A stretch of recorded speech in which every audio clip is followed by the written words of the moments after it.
দিদি করলো বোনের পর্দাফাঁস। এই তুই ঠিক করে অঙ্ক করবি।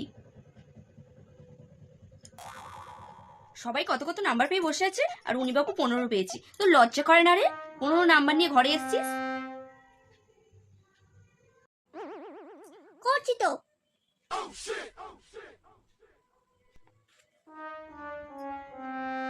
আরে এই দিদি, তোর লজ্জা করে না রে? কেন আমি লজ্জা পেতে যাবো কেন? তুই এবার জিজ্ঞাসা করছিস কেন রে? তুই তো নিজেই অঙ্কতে কাঁচা ছিলিস আর প্রত্যেকবার অঙ্কতে ফেল করতিস।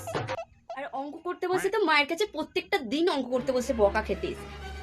জানিস তোর মা প্রত্যেক দিন তোর দিদার কাছে মার খেত।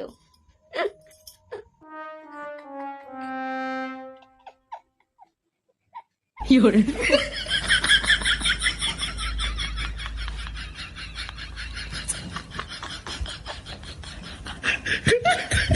বলছিস তুই এগুলো? চুপ কর।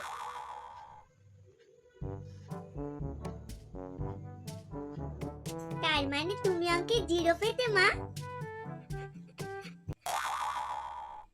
এই তুই হাসছিস কেন? হ্যাঁ, লেখ। শোনাই, তুই মন দিয়ে অঙ্ক কর। অন্তত পক্ষে তুই তোর মায়ের থেকে ভালো নাম্বার পেয়ে যাবি মন দিয়ে যদি অঙ্ক করিস। তোর মায়ের মতন তো 0 পাস না জানো। নিজে অঙ্কে কম নাম্বার পেয়ে তো আবার মেয়েকে শেখাচ্ছে।